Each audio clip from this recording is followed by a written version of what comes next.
Good morning. Good morning. ബാലമാഷി ഇനിയും താമസിച്ചു വരുമല്ലോ, അന്ന് ബാക്കി അഭ്യാസം.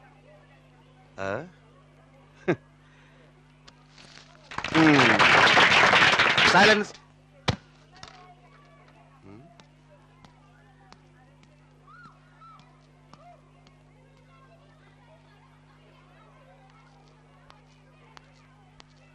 യോഗാഭ്യാസം അക്ഷരം പോലും അറിഞ്ഞൂടാ അവനെ പഠിപ്പിക്കാൻ നടക്കുന്നത്.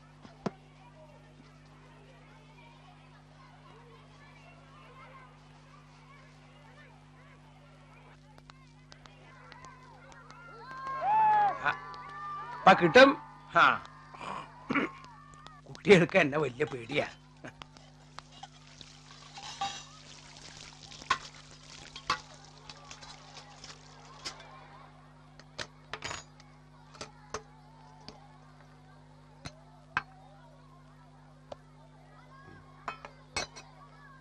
എന്തായാലും ഇത് ശരിയായില്ല. എന്താ മാഷേ, ചോറ് വെന്തില്ലേ? അതല്ലെന്നേ, അവിവാഹിതയായ ഒരു യുവതിയെ ഹെഡ് മാസ്റ്റർ വീട്ടിൽ താമസിപ്പിക്കാൻ തീരുമാനിച്ച ഒട്ടും ശരിയായില്ലെന്ന് ഞാൻ പറഞ്ഞു വന്നത്. ഈ നാട്ടിൻപുറത്ത് വേറെ എവിടെ താമസിക്കാനാ? സന്മനസ്സുള്ളതുകൊണ്ട് ആ കൈമൾ സാറിന് അങ്ങനെ തോന്നിയത്. സാഹചര്യങ്ങളാ മനുഷ്യനെ വഴിതെറ്റിക്കുന്നത്. ഈ മനസ്സ് എപ്പോഴാ പതറാന്ന് പറയാൻ പറ്റില്ലല്ലോ. അത് ശരിയാ, പതറിയ മനസ്സുള്ളവർക്ക് ഇങ്ങനെ വൃത്തികെട്ട രീതി ചിന്തിക്കാൻ പറ്റും. ചുമ്മാ ഇരിക്കും മാഷേ, ഇതൊന്നും കണ്ടാ ഞാൻ പതറില്ല. യോഗ ശീലിച്ചവർക്ക് ഒന്നിനോടും അമിതമായ ആസക്തി ഉണ്ടാവില്ല. അത് ഇയാൾ ആഹാരം കഴിക്കുന്ന രീതി കണ്ടാൽ തന്നെ അറിയാലോ. കഴിക്കും, ആരോഗ്യമുള്ളവൻ ആഹാരം കഴിക്കും. തന്നെ പോലെ കുട്ടികളോട് ചലാപള വർത്താനം പറഞ്ഞിട്ടില്ല, നല്ലവണ്ണം അധ്വാനിച്ചിട്ടില്ല.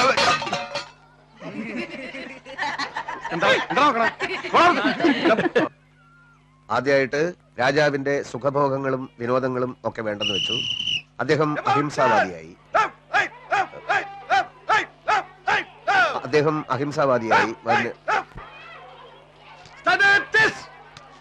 Attention! Exercise begin! 1, 2, 3, 4, 5, 6, 7.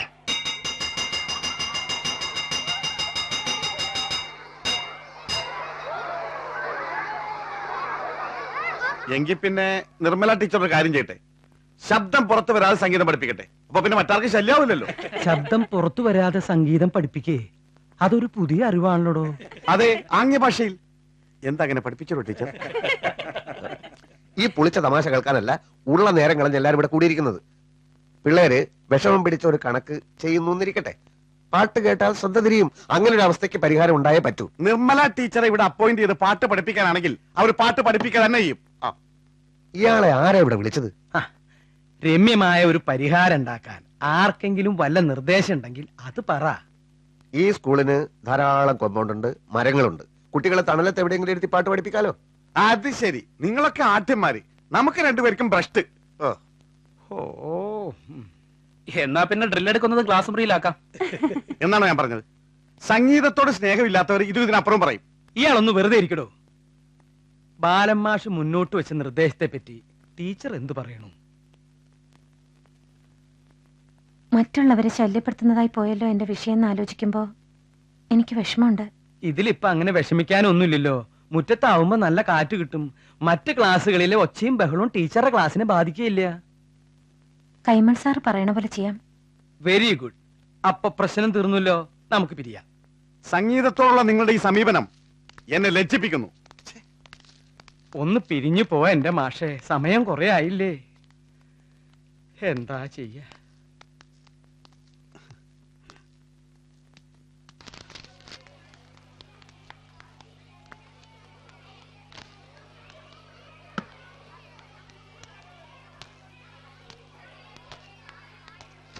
ഇതില് വിവിധ ഭാരതി കിട്ടില്ലേ? ഏതില്? ഈ റേഡിയോയില്. അതിനിത് റേഡിയോ ആണെന്ന് ആര് പറഞ്ഞു? ഇത് ശ്രുതിപ്പെട്ടിയാ. ഒരു സംശയം ചോദിച്ചതിന് അത്ര ചിരിക്കാൻ. നമുക്കിപ്പോ ക്ലാസ് ഇല്ലേ? ഉണ്ട്. എങ്കിൽ പിന്നെ മണ്ടത്തരം വിളമ്പാതെ അങ്ങോട്ട് പോയിക്കൂടെ? അതെനിക്കറിയാം, പ്രത്യേകിച്ചാരും പഠിപ്പിക്കണ്ട. ഗ്രൗണ്ടിൽ കുട്ടികളെല്ലാം സെറ്റായിട്ട് ഞാൻ ചെന്നാ മതിയല്ലോ. അപ്പൊ ക്ലാസ് കഴിഞ്ഞിട്ട് വേണം.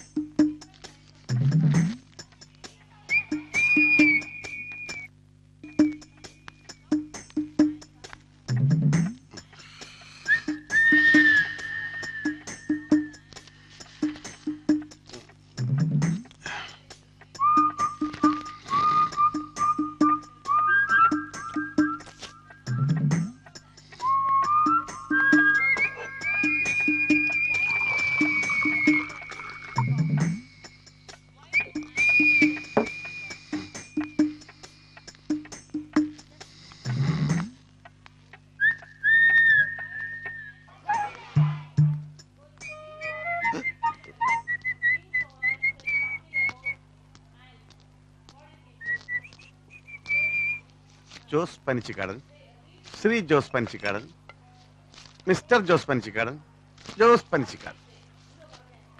ലെറ്റർ ഒന്നും ഇല്ലല്ലേ?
എത്ര കത്തുകളാ! ഭാഗ്യവാൻ. എന്ത് ഭാഗ്യം! ഇതിനൊക്കെ മറുപടി എഴുതണ്ടേ?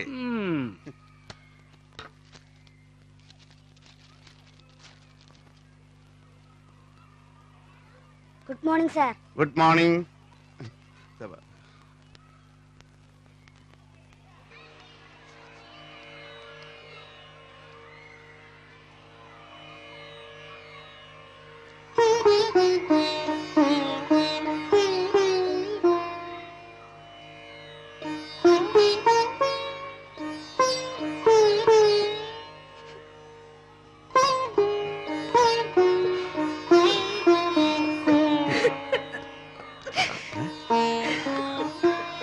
എന്ത് പറ്റി ടീച്ചർ?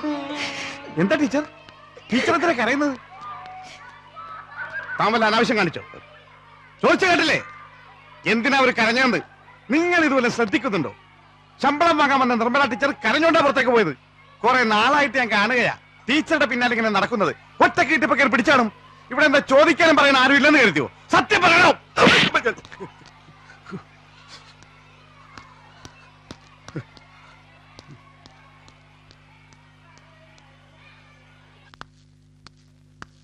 കൈമൾ സാറേ, കൈമൾ സാറേ, കൈമൾ ഹെഡ് മാഷ് രണ്ടാളും പുറത്തു പോയി. എന്താ ഹെഡ് മാഷ തല്ലാനും മറ്റോ വന്നാണോ? തല്ലാനോ? എന്തിന്? അല്ല, തല്ലുന്ന സ്വഭാവം ഉണ്ടെന്നറിഞ്ഞു. ഹോ, അതോ ശരിയാ.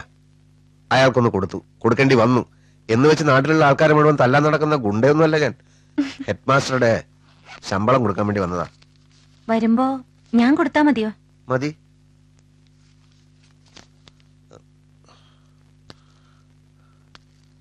ഒരു സെക്കൻഡ്. ഒരു കത്ത് കിട്ടിയാൽ സാധാരണ എങ്ങനെയാ? വായിക്കോ അതോ ചുരുട്ടിക്കുട്ടി വഴി കളയോ? ഏത് കത്ത്? ഏത് കത്തെങ്കിലും ആവട്ടെ, പൊതുവേ കത്തുകളോടുള്ള സമീപനം എങ്ങനെയാണെന്ന് ചോദിച്ചത്. കത്ത് വന്നാ വായിക്കും. ചുരുട്ടിക്കുട്ടി വഴി കളയേണ്ടതാണെങ്കിൽ അങ്ങനെ ചെയ്യും. ഇന്നലെ കിട്ടിയ കത്ത് എന്ത് ചെയ്തു? ഇന്നലെ കത്തൊന്നും കിട്ടിയില്ലല്ലോ. ഞാൻ കണ്ടതാണല്ലോ. എനിക്കുള്ള കത്തോ? അതെ, ലെറ്റർ ബോർഡിൽ ഉണ്ടായിരുന്നു. ഞാൻ കണ്ടില്ല. നോണ. സത്യമായിട്ടും കണ്ടില്ല. വീട്ടിൽ നിന്നുള്ള കത്ത് മെനിഞ്ഞാന്ന് കിട്ടി. ഇന്നലെ വീണ്ടും ഒരു കത്ത് സാധ്യതയില്ല. മാഷിക്ക് തെറ്റിയതായിരിക്കും. തെറ്റിയതല്ലെന്ന് എനിക്ക് നല്ല ഉറപ്പുണ്ട്. അതെങ്ങനെ? ആ കത്ത് ഞാൻ അയച്ചതാ. എന്നും നേരിട്ട് കാണുന്ന ആളുകൾ തമ്മിൽ തമ്മിൽ കത്തയക്കേണ്ട കാര്യമുണ്ടോ? കാര്യമുണ്ടെന്ന് തോന്നി. എന്ത് കാര്യം?